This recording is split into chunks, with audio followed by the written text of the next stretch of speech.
pass from Havili was magic. The shift on for Crotty. Boom, far down you go, Quackett Smith. Me, oh my, I have enjoyed that. Yes, boy. Sit back, relax, put your belt on, and enjoy the show.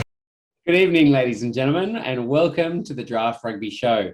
I'm your host, Harry, and joined by me today, I have the number one seed, the finals leader in our semi-final this week, Nelson Dale. How are you? I'm pretty good, mate. I'm pretty stoked with how the season's gone. 10 wins, 2 losses, and I can't complain. Yeah, that's enough out of you. And the man on the other side of the coin that is absolutely cheering he avoided the bottom two by a bee's dick in the old measurements. David Cargie, how are you going, mate? Congratulations on not being in the wooden spoon playoff. Very good, thank you. Look, I did, when you said introducing the top of the table, I did raise my hand. I know you can't see me on the video at the moment, just to see if the listeners, who they would believe more. But the astute listeners who've been with us throughout the season would know that it's not been my year. But, mate, it was never in doubt. Never going to be in the bottom two, mate. That's just not a possibility for me. You were definitely in doubt, but that's. But Harry, mate, speaking of not ideal end results, mate, you're joining me in the bottom four. Can you believe it? We would normally say probably don't listen to anything that we have to say, Harry or myself, because we're in the bottom four, but that would leave just listening to Nelson, and we all know that that is not something you want. It's not an option. Boys, I'm just going to have to hang up on both of you. Harry, I know you're next to me. Can you leave? I'll just do it for me. I'm pretty sure you're in Harry's house as well, so I think... It's my house now. He's enjoying Draft HQ, which we'll have to put a photo up. But look, moving on, guys, my thought for this week before we get into the podcast was it's a very real chance that one of the New Zealand sides could win all 5 games and not make finals. And the only reason I was thinking about this is because, as you both know, I'm flying to New Zealand and I've booked a ticket for Christchurch for the grand final day, just assuming they're hosting. But they've dropped a bonus point. They've dropped an attacking bonus point. They are a good chance at not hosting finals immediately. If this helps you, though, they've got the Force and the Rebels. I know they're going to get 3 more bonus points. They're 2 more bonus points now. Whereas we need the Reds or the Brumbies to both of them to take a bonus point off the other 2 sides, the Hurricanes and the Blues. Canes could lose to the Reds. And the Brums could take a bonus point each. I hope you're right. Look, I know you guys have put up some crazy punts, to be fair, over the season. But do you know what I reckon the airline should have done? The airline should have done we'll refund your flight if the Crusaders aren't hosting the home final type job. They really should have, jumped on that type of bandwagon. I think that would have been fair. But yeah. No one will criticise you, Harry, for assuming Crusaders are hosting the final. Yeah, exactly right. And the thing is that you just expect that they're going to host it, but they have actually gotten 2 attacking bonus points out of 3 rounds so far. So it's just crazy that that could be enough not to actually do it. I think they're in. Just count them in. Look, the Blues have got the Reds and the Brumbies. They got the Reds and they got the Reds and the Force. That's not too hard, but they'll struggle against the Reds. Nice. The Blues have the Hurricanes, who are up there. They have the Reds and the Brumbies. That was really clear and concise, Nels. Thanks. Canes, Reds, Brumbies. They're not going to stay up there. Yeah, I love your confidence anyway. So we got the table up there. My worry is the bonus points. They've dropped 1. The Crusaders cannot afford not to lose another one. When we get to the Highlanders game, that'll be ultra relevant in terms of how that game unfolded and how dead set they were on making sure they score a bonus point, but it didn't happen. But without further ado, I think that's probably the perfect bridge, fellas, to get into our entree for the evening, which is round 3 of Super Rugby Trans Tasman. And the first game of the week was the Hurricanes versus the Force. The Hurricanes getting up 43-6. What did you guys think of this one? Look, this was the first match for the Force that they really looked out of it in Trans Tasman. And I don't know if it was something to do with the travel and not being actually in WA, but they just didn't really seem, what we expected from recent weeks, which is more than we probably expected coming into Trans Tasman, to be fair. They've been punching above their weight. But look, the Canes, they kicked really poorly, but it didn't stop them scoring lots and lots of tries, basically off any Force mistake. They managed to, wherever it was on their own, defensive line, they'd still run the full field and score. So I think there was a couple intercepts out of it. Is it the age, mate? Is it every line break from the Hurricanes was a full field try? Is it just the old legs not being able to turn and chase? I don't know. Didn't we say Kahui outpaced Oliver Fella? Was it? Oliver Fella. Yeah. Like Oliver Fella is a young man. And an England sevens player. Yeah, there's no excuse. But yeah, Almua just taking his chance, scoring that 60-meter try for a long throw and a line-out mistake. Rayasi, that 80-meter intercept try. It's the thing is the Force need to keep a game tight so that they can have a sniff and kind of play their style of footy and shut down the attacking threats. But it'd be interesting with the Hurricanes, right? I'm sure we discussed last week, if we wind back the tape, that I guess even looking at the first round, Hurricanes versus Tars, the Hurricanes have fantastic all-out attack, but they have struggled in D quite a lot. And look, I think we've said kind of all year a theme has been about the Force that they have presented some fantastic defense, some of the best defense in Super Rugby AU, but they have seriously lacked attack. And so this was kind of an all-out attacking Hurricanes team against a defensive team. And so I guess the Hurricanes were not really ever going to worried about losing many. They went to touch every single time. Yeah, they weren't worried about getting tries scored against them. But yeah, man, the Force, I don't know where the breakdown was, but their D was certainly not up to scratch.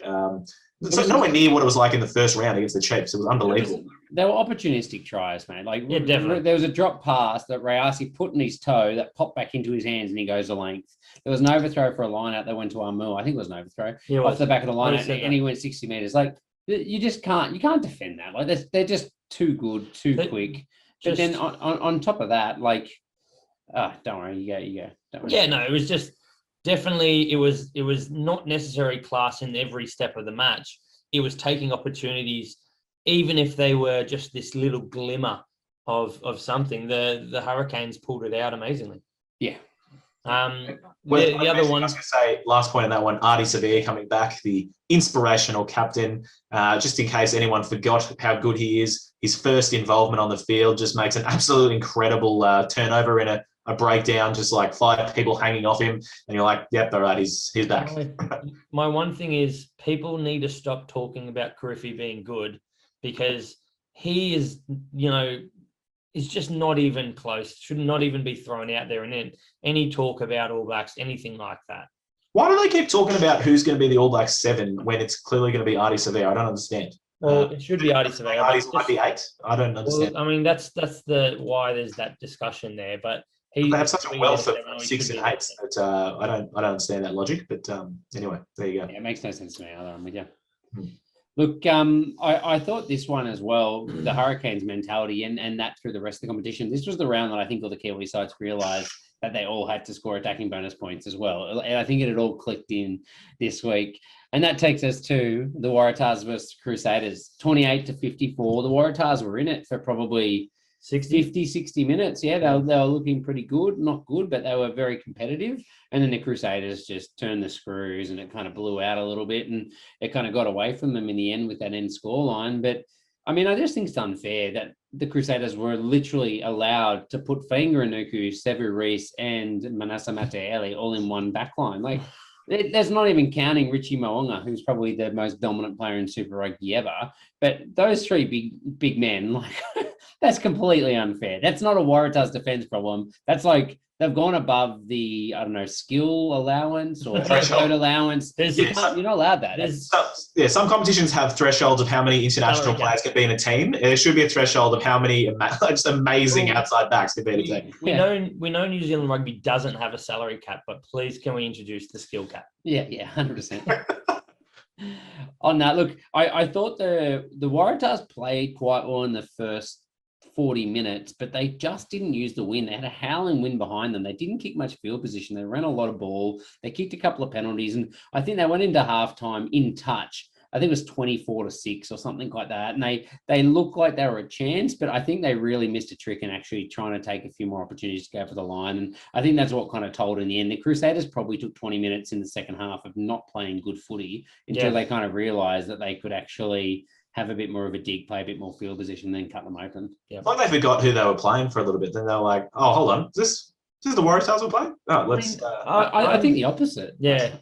I think they were just trying to attack from everywhere rather than just plug the corners and actually play some field position and create some pressure. I think some credit's got to go, again, to that Waratahs attack. I think at points The defense was You mean improved. Isaiah Parisi? Isaiah Parisi. 10 tackle busts himself. But no, like, I mean, that centre pairing, I really like the look of Donaldson and Harrison as individual talents. And then if they have more game time together, I think there are some clear positives there. I like Maddox on the wing. I don't think he's been good enough at fullback, and we just need to find another winger. He was good at wing. Yeah. We called it. Yeah. We wanted it. It was great. It was. I think I'll jump in and say topically, like, you know, we often talk about our points from the weekend, and mine was, we've already touched on it, Isaiah Parisi. You know, we talk about players who play at 110%. I don't know if there's any players in Super Rugby Trans Tasman that play the game as hard as Isaiah Parisi. I absolutely love it. Mate, I frothed on this guy back from NRC days. Absolutely. I'll give credit. I certainly wasn't frothing on it anywhere nearly as much when he signed with the Tars. Nelson was super keen, but mate, he plays the game every interaction as if his life is on the line, and I absolutely love it. So my moment from this week's this round of Super Rugby Trans Tasman was his try where he broke the line, sprinting at full pace, step back inside, and he bumps off Lester Fainganuku, sends him flying, and they'd been going at each other all game. It was awesome seeing, like, it was almost like Harry's dog, like the little Staffy going up against, you know, a bloody Great Dane. And yeah, that was just huge, I thought. So Parisi's 180 centimeters and 91 kilos against Lester Fainganuku, who's 188 and 109 kilos. Yeah, He's 18 kilos heavier.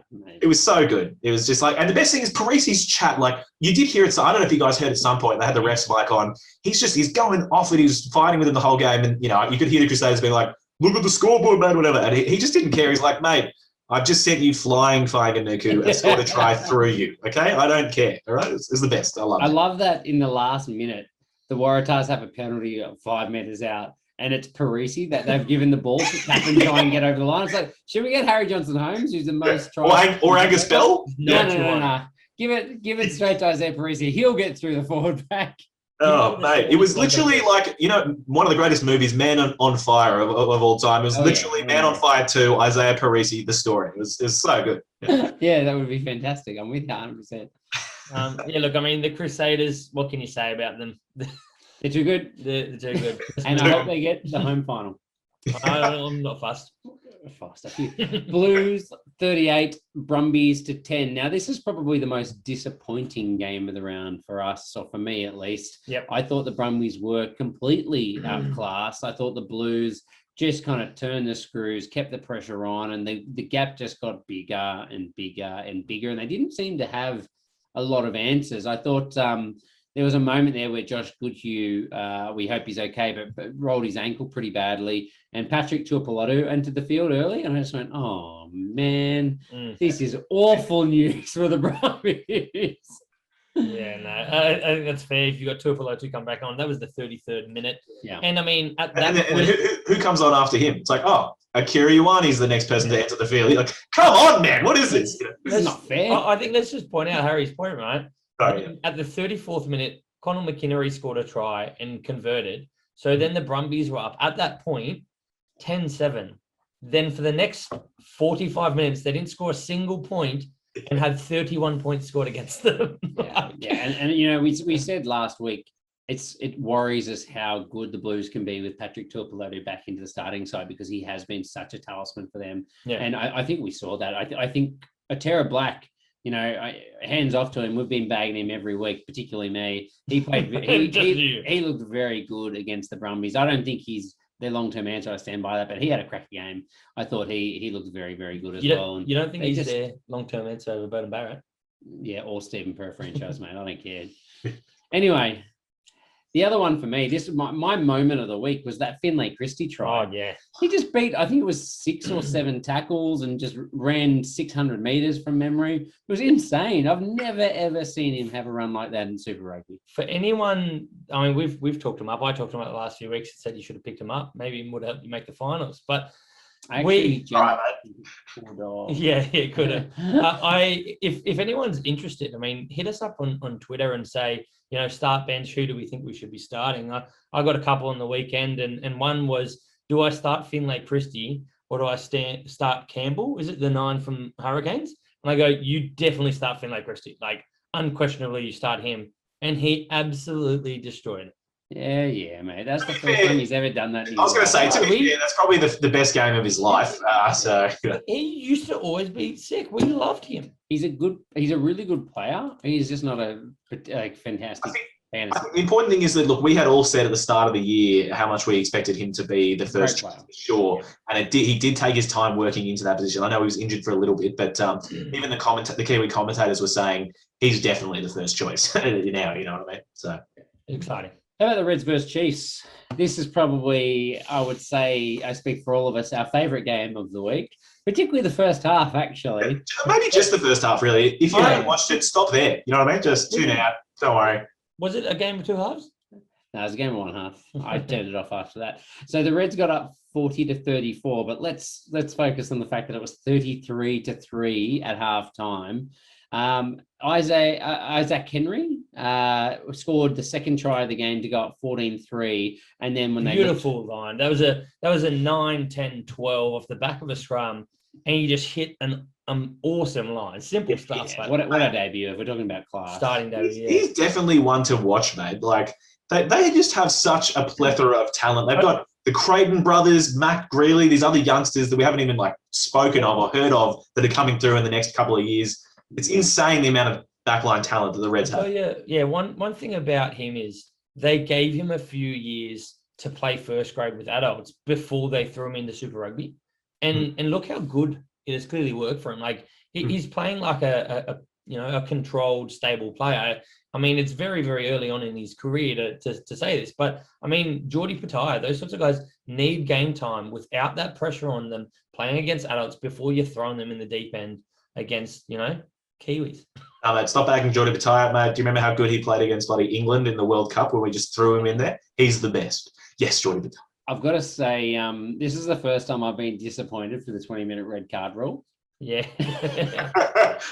I was like, oh, man, score more points. But the Reds just went nuts. When they had that advantage, yes, 13 men for a few minutes as well. But there was a period there where D-Mac was off for 20 minutes, and the Reds just scored try after try after try after try before the end of the first half. And they were phenomenal. They really took their opportunity. In the second half, credit to the Chiefs. They came through and they belted the Reds, I think, in that second half, particularly late in the game.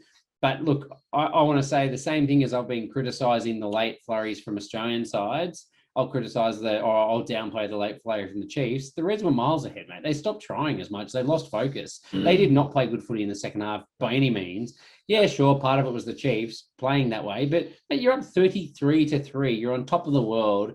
They lost focus, let's be honest. They definitely lost focus. And you look at, the players that came on for both teams and the impact that they had. You've got your Fraser McWrights, your Kalani Thomas, he had some, big mistakes in defense. Fraser McWright, wasn't that's what I'm saying. Yeah. Like they didn't play as well as you'd kind of hoped from them coming on. Seruru, you would have expected big things.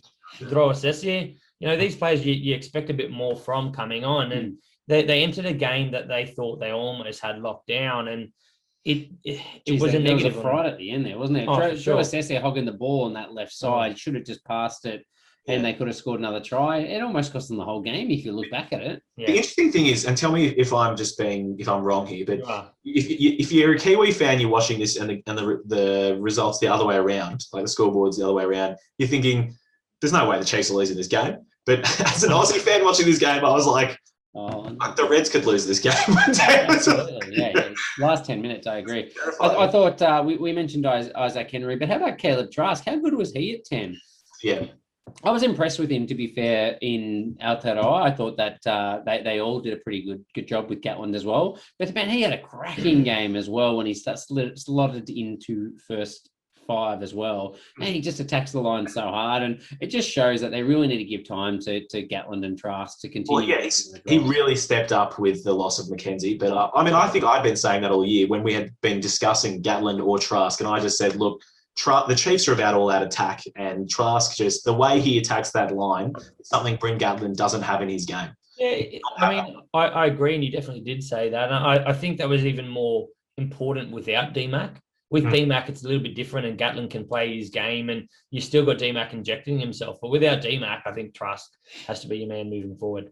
That's true. I think I was just going to say last point in this game. I might have put it in the preview, but it happened this week. Was speaking of halfback tries, we talked about Finlay Christie, mate. Xavier Rowe, the reserve halfback, he scored an absolute screamer as well. Down the wing. Yeah, down the wing. He was probably like half the field he covered, a few busts, but he was at the last try the Chiefs scored just before they were getting real close. It was that was an absolute rippers. That's when I started to panic. So I thought that was worth mentioning. Let's jump across to the final game of the week. The Highlanders beating the Rebels 42-27. Look, I mean, we never really thought the Rebels were going to be in this. I think they had chances in this game that, you know, they were good. They proved that they actually, you know, deserved not to be taken too lightly. But and the Highlanders out in their new home of Leichhardt in Western Sydney. It was good. Home game. The big takeaways for me were the second week in a row with a proper backline. All of a sudden, they can attack. Yeah, it was significantly better. Definitely. I mean, that's something we were talking about in our chat. Like, finally, you put your 9 who comes off the bench as a 9, not on the wing. Yeah. You know, you've got a 10 playing at 10 that's a distributor and does that job well. You've got Tamua shifted to 12. He's got someone around him to help him and let him do his role at 12 a little bit better. The team just gelled and it actually worked better. They scored 2 tries with Corabetti, who hasn't scored all year when they have a makeshift backline. It's not a complicated thing. You have to have people doing their roles rather than just throw them on the field and go, well, Lamani can run kind of quick. Let's put him on the wing. It does help that Carter Gordon has now been growing. You know, that was a good game from him, I thought as well. It was a good step forward for the Rebels. But look, the difference in this one, I thought, was that the 3 tries the Highlanders scored while the Rebels had a man in the bin. It's the same way as the Reds took advantage against the Chiefs. I thought that the Highlanders absolutely took advantage of that yellow card. And then, you know, the Rebels had a chance to come back, 7 minutes to go from time, down by 13 points. Rob Leota drops a sitter after a phenomenal rubber through and chase. I can't believe the turn of pace that he managed to stay in front of. I can't remember who was in front of. It was one of the wingers. It was someone quick, but no, he and knocks the ball on, and that was it. I think that was the game. They did come back and score another try, but I think it was just a bit too late after that. In his defense, it was like a super high bounce, but I mean, he should have taken that for he failed to grasp the ball at about shoulder height and fumbled it. But he actually, I think, got tackled without the ball as well, which doesn't help. But I agree with you. Yeah, he was contact was made before he touched. I think he was tackled without the ball, but I think he was dropping it either way. But I still think he was tackled without the ball. Yeah, I think it's probably a knock on, and that's it. You play on, but I mean, he was tackled without the ball. I thought it was fine. I thought it was kind of ball hit, knock on. Doesn't matter. He dropped the ball. Anyway, let's push. Cargie, you mentioned your favourite point of the game was that Isaiah Parisi run. Nelson? Oh, how good is it just finally to see the drought broken for the Aussie sides? And, you know, they say, you know, once you break that drought, that it starts to rain heavy. So expect... Guys, I was texting my Kiwi mates 1 in a row. You guys suck. Like, how good's this? Yep. Knowing well... That you have to do it now. It was only going to last for probably that one day. Yeah, you had to take your chance. If only they delayed that game and they played Sunday evening, so we could have had a full week. That would have been nice. Or just call the other game a draw. That would have been even better. But no, look, they almost let it go. But boy, oh boy, they took their chances in that first half, and we touched on them. I don't need to go into depth, but you can just take a bit of a breath, chill out, and go. We got to win. Yeah, awesome. My other one was just the set pieces. All of a sudden, the Aussies can scrum again, and the Aussies can't do rolling more deep. Yeah. So I don't know. I think it's just my takeaway is it's probably interpretation of referees, the way that it's changed so much. They're the same players. Yeah, I agree. It is. You're not coming up against sides you've been playing all year and monitoring as much all year as well. So there is some slight tactical differences, and the Tars, you know, they won 100% of their lineouts, which is really solid to see as well. Yeah. For sure. Yeah. Right. I think I said the big scrum battle was going to be the Reds Chiefs, and I think I said the Chiefs would be surprisingly good, but I think the Reds definitely got up on that one. Yeah, absolutely. Tupou just go to town. Yep. So the fantasy man of the round or fantasy man of the week, who other than Will Jordan, 90 points. This guy's a freak. He had 14 carries for 120 meters, 7 tackle busts, 3 line breaks, 4 offloads, a try, 2 try assists. Just all round brilliant game. Getting tired reading out the accolades, basically. Yeah, literally every stat you can think of, he had them. Then worth a mentions. Cargie, do you want to take us through this? Yeah, sure. Rayasi and Dalgunu, 77 points. Finlay Christie, also 77 points. And a few more, just Parisi, 68 points. Nareki, 67. Suliasi Vunivalu, 66 points. Woohoo! And the last one, of course, the Waratahs props, Angus Bell and HJH, 66 points each. Getting it done. How good. Good. And look, I might have left. I can't. I'm too excited. I can't wait for the preview. But mate, take a guess. What do you think Angus Bell's average is right now? I'll guess it is. It's 60, either high 70s or low 80s. You're talking about in Trans 61. Tasman? It's 61 in normal comp. 61 average fantasy Higher points in a Trans week. Tasman, though. It's Mate, higher. higher than Cody Taylor. He's pushing himself up into that first round of picks. Look, do you know what have a guess what his average is in Trans Tasman? I've got it in front of me. Is it? I don't know. No, 87.7. that sounds about right. How insane. Let's push. Super sub, Xavier Rowe off the bench, 45 points on the back of that big try. And yeah, like he was awesome, just the energy he brought to the side. And the Captain Mudd Award we call it the Rob Simmons Award for the biggest dud. No disrespect, of course. David Veely. So much disrespect. Look, the guy played 100 caps for us, mate. I felt dirty. As I wrote that in, I felt dirty. I don't know if we can do this to Billy, but there It's you go. rough, but Again, if it's someone fair. pays us, then we won't do that anymore. David Veely off the bench, -7 points. So, I mean, he's definitely not the same player off the bench as he is starting from a fantasy. Unlucky. Yeah, lucky he's starting again this week.